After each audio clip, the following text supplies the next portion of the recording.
Paris n'accueille pas seulement le salon de l'agriculture dans quelques jours. La 18e édition du salon du fromage et des produits laitiers a lieu en parallèle dans la capitale française. 4 exposants de la région Hauts-de-France font le déplacement, dont la maison César Losfeld, installée à Roubaix. Bonsoir, Richard Sellos. Oui, bonsoir. Vous dirigez César Losfeld, un affineur historique de la région installé dans une ancienne usine de textile. Et d'ailleurs, depuis 5 ans, vous n'êtes plus seulement affineur, mais producteur également. On va en reparler. Mais d'abord, quel fromage vous travaillez, vous offrez, vous vendez ? Alors nous, notre spécialité, c'est la mimolette. La mimolette, c'est un produit qui est typiquement du Nord, le fromage préféré du général de Gaulle notamment. Et nous sommes spécialisés dans l'affinage de la mimolette depuis plus de 150 ans, puisque notre entreprise a été fondée en 1871. Elle a commencé la commercialisation de fromages régionaux, des maroilles, des violilles. Et puis petit à petit, César Losfeld, qui est le fondateur de l'entreprise... Avec sa femme Adélaïde. Voilà, Sophie Adélaïde, je vois que vous connaissez bien l'histoire, vendait des fromages sur la métropole Lille Roubaix-Tourcoing. Et son mari César commençait à importer des Pays-Bas, des fromages type Edam, mais aussi de la mimolette. Ils ont affiné ces fromages dans leur cave à Mouveau. Jusqu'à la crise de 29. Voilà, tout à fait. Et donc, aujourd'hui, concrètement, c'était à Mouveau, vous avez dit le mot Mouveau, et puis vous avez finalement déménagé dans les années 70, c'est ça, hein ? C'est ça, dans les début des années 60, il n'y avait plus assez de place, et donc la société s'est installée dans les caves d'une ancienne filature. Mais est-ce que c'est compatible une cave d'ancienne filature pour faire du fromage ? Absolument, parce que en fait, en souterrain, ce sont des vieilles pierres. On a installé des planches en bois, c'est de l'épicéa, qui est vraiment propice à favoriser le développement du ciron. Le ciron, ce sont des acariens qui vont faire le travail d'affinage de nos fromages. Donc c'est vivant, hein ? C'est vivant. Donc, voilà. Et ça se surveille alors ? Ça se surveille. On ne peut pas les laisser agir tout seuls, sinon après ils se développent et ils mangent complètement le fromage. Donc le travail de nos cavistes qui toute la journée on a le même langage, on a cave, on a caviste, on se croirait dans le vin, mais c'est du fromage. C'est un peu ça. Et donc vous avez 7 cavistes qui, leur métier, c'est... Alors leur rôle tous les jours, c'est de vérifier chaque boule, ou chaque pavé du Nord, parce qu'on fait de la mimolette, mais également du pavé du Nord, pour ensemencer avec des sirons, les frotter, les retourner, vérifier que le ciron fait bien son travail, mais ne dévore pas trop les fromages, parce que sinon après il reste plus rien, il crée des cheminées et c'est plus mangeable et ça donne un côté un peu acide. Quel genre de superficie pour une cave ? Alors nous avons 3000 m² de cave en souterrain sur Roubaix. Ça représente un peu plus de 100 000 fromages qui s'affinent lentement entre 2 mois et 30 mois, puisqu'on commercialise des mimolettes jeunes à 2 mois, et ce qui peuvent aller jusqu'à 30 mois, sachant que le gros du marché, c'est l'extra vieille, c'est vraiment notre savoir-faire, c'est à partir de 14 mois. Et nous avons des 18 mois, des 22 mois, des 24 mois et de 30 mois. Qu'est-ce que ça change au goût des 2 mois, 18 mois, 22 mois ? Alors plus la mimolette va être affinée, plus elle va perdre de l'eau, se concentrer en sel et développer un goût de noisette. Donc ça, ce sont vraiment les cirons qui vont développer le goût de noisette. Donc elle se concentre, elle est plus cassante, elle est plus sèche et plus salée en bouche. Votre mimolette qui donc vieillit sur ses clayettes, vous l'avez dit, d'épicéa. J'ai lu, alors vous avez parlé de Gaulle, mais j'ai lu qu'il y a quelques années, on retrouvait encore votre mimolette sur les tables de l'Élysée. Est-ce que c'est encore le cas ? Alors, il paraît, je ne sais pas par quelle voie, nous on ne commercialise pas directement auprès de l'Élysée, mais nous avons beaucoup de revendeurs sur Rungis et sur la France entière qui, eux, vont vendre à différents types de clients, qui sont des crémiers, des restaurateurs, mais également des maisons de prestige. Je l'ai dit en introduction, vous êtes essentiellement, c'est votre cœur de métier, affineur. En quoi ça consiste, affiner un fromage ? Qu'est-ce qu'un affineur ? Alors, un affineur va donner de la valeur à un fromage. Donc, vous avez un fromager qui va fabriquer le fromage, mais le fromage, quand il est assez blanc, il est très jeune, il n'a pas de de caractère, il va pas avoir un goût très développé. L'affineur, par différents types d'affinage possibles, hein. Nous, notre spécialité, c'est l'affinage naturel, donc sur des fromages qui vont développer une croûte, développée par les sirons. Et après, vous avez d'autres types d'affinage qui ne vont pas être par sirop. Nous, c'est vraiment notre spécialité. Et donc, ce sont des matériaux qui viennent de grossistes, essentiellement. Quand vous affinez, vous achetez. Alors, la matière première, soit on peut l'acheter à des producteurs, mais nous sommes, depuis 5 ans, également producteurs. Voilà. On a vraiment voulu développer une mimolette 100% Hauts-de-France, que je vous disais, le gros de la consommation de la mimolette, 80% des mimolettes consommées en France le sont dans les Hauts-de-France. On avait vraiment cette volonté de retrouver une origine 100% Hauts-de-France avec un lait qui vient des Hauts-de-France, avec un cahier des charges assez précis, puisque nous ne travaillons que du lait provenant de vaches issues, qui ont été alimentées sans OGM. Alors justement, j'allais y venir, parce que la récente crise agricole, qui d'ailleurs n'est pas finie, c'est une parenthèse, comme disent les agriculteurs, a mis en avant cette nécessité d'entretenir une agriculture durable en France. D'où vient votre lait ? Le lait vient de la région des Hauts-de-France, et essentiellement, on va dire à 95%, du parc naturel de l'Avesnois. Notre fromagerie est basée à Maroilles. Alors, nous ne fabriquons pas de maroilles, on a déjà des très bons producteurs de maroilles pour ça. Nous sommes spécialisés dans la pâte pressée non cuite, c'est-à-dire la mimolette, le pavé du Nord, et une autre spécialité qui s'appelle le Saint-Imbert, que nous avons développé il y a 4 ans. Et vous faites aussi de la crème et du beurre. Et en effet, pour valoriser notre matière grasse, nous faisons de la crème liquide et du beurre. Quand vous dites que le lait vient d'agriculteurs de la région de l'Avesnois, sans OGM, etc., vous l'achetez directement ? Comment ça se passe ? Il y a une coopérative qui... on passe par un collecteur de lait, mais nous connaissons une grande partie des producteurs, puisqu'on les a invités à venir visiter notre fromagerie et échanger avec eux, montrer comment nous arrivions à valoriser leur lait, valoriser le travail qu'ils font tous les jours, puisque le métier d'éleveur est un métier très, très difficile, très engageant, et on a besoin d'eux. C'est le début de la chaîne. Plus de 150 000 fromages sortent chaque année des caves de votre entreprise. Alors, on parle de lait, mais dites-moi si je me trompe, il faut compter une dizaine de litres de lait pour 1 kilo de fromage. Voilà, sur ce type de produit, on a besoin de 10 litres de lait pour faire 1 kilo de fromage. Et notamment en extraire le lactosérum, le petit lait, qui fait la joie de la méthanisation depuis quelques années, puisqu'il a un très bon pouvoir méthanogène. L'entreprise César Losfeld que vous dirigez, on est sur une cinquantaine de salariés. Voilà, une petite cinquantaine, 44 salariés. Essentiellement basés donc ici à Roubaix. Alors nous avons, je vous disais, 3 métiers. Le métier historique affineur, donc on a 7 salariés sur Roubaix.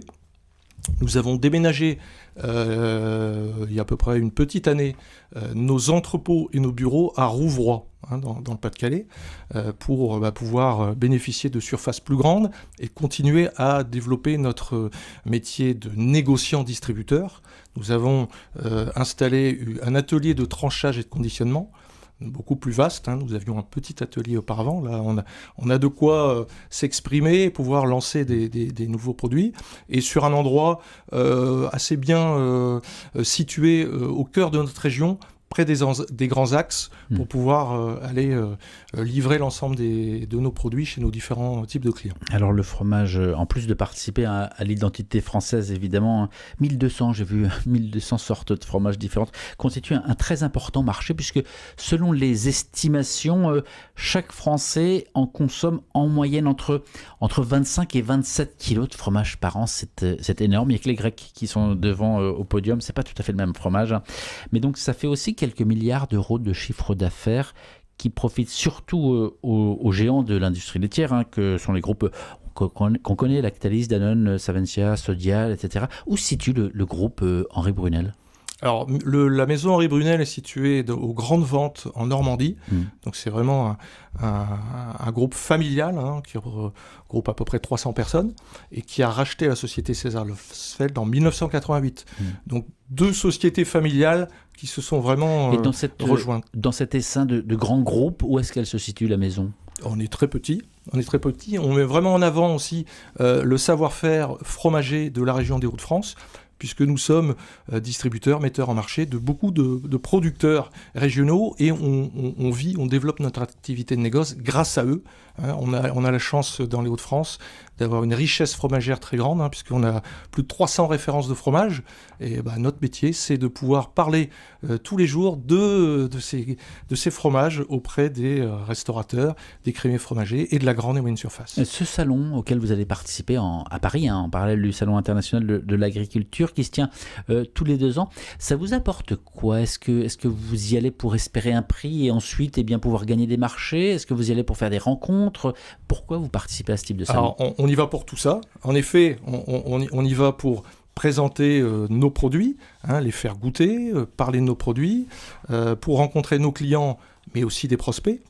Et également, c'est l'occasion de rencontrer des fournisseurs ou de faire du sourcing sur d'autres produits, puisque nous sommes aussi importateurs de produits partout fabriqués en Europe. Et c'est de faire de la communication. Nous allons présenter, bien sûr, quelques produits au concours général. On a eu quelques belles récompenses lors du salon qui s'est déroulé à Tours au mois de septembre. On espère pouvoir renouveler ça. Vos produits phares, donc c'est toujours la mimolette ? C'est la mimolette. On a eu la médaille d'or à Tours avec notre mimolette 12 mois fabriquée dans notre fromagerie à Maroilles et affinée bien sûr dans nos Alors caves. je me mets à la place de celles et ceux qui nous écoutent et qui se disent très bien, ça nous donne un peu l'eau à la bouche, mais où est-ce qu'on trouve vos fromages concrètement aujourd'hui ? Est-ce que il faut forcément aller chez un restaurateur ou dans une entreprise spécialisée ? Où est-ce qu'on les trouve ? Alors on peut trouver nos produits dans beaucoup de crèmeries, fromageries dans les Hauts-de-France. Vous allez sur notre site internet et vous pouvez aller voir la liste des clients revendeurs de nos produits. Et on nous trouve aussi en grande et moyenne surface avec une autre marque qui est la marque Reine du Nord. Donc qui est assez facilement reconnaissable. C'est une petite vache qui sourit, bien sympathique. Donc voilà, on est présent directement auprès du consommateur en grande et moyenne surface et aussi via un réseau de professionnels avec la marque César Losfeld. Et là, vous nous garantissez du fromage 100% passé par chez vous, pas forcément 100% français si ça vient de l'étranger, mais vous produisez 100% français. Alors, nos mimolettes, c'est 100% français. On fabrique à peu près la moitié de notre mimolette. L'autre moitié, aujourd'hui, on n'a pas la capacité. On les achète auprès d'autres fabricants français, bien entendu. Un mot tout de même, parce que celles et ceux qui ont entendu le mot Maroilles tout à l'heure, vous avez raison de dire que la fromagerie dont vous avez fait l'acquisition en 2018 ne produit pas de Maroilles, alors qu'elle est installée à Maroilles et ils se demandent mais comment se fait-il ? Parce qu'on a déjà beaucoup de partenaires et d'excellents producteurs de maroilles. On ne veut pas rentrer en concurrence avec eux. Nous, notre vraiment savoir-faire, c'est la mimolette, la pâte pressée non cuite. Donc la mimolette, le pavé du Nord, le Saint-Imbert. Et on fait même de la raclette du Nord, de couleur orange. Voilà, donc également fabriquée dans notre fromagerie à Maroilles, qui fabriquait il y a quelques années du maroilles, mais on a transformé l'outil pour en faire vraiment l'amont de toute notre métier, c'est-à-dire producteur, affineur et distributeur. Cher Selos, vous dirigez César Losfeld, donc affineur historique, producteur de fromage basé essentiellement à Roubaix. Avec quoi on boit tout ça ? Qu'est-ce qu'on boit avec tout ça ?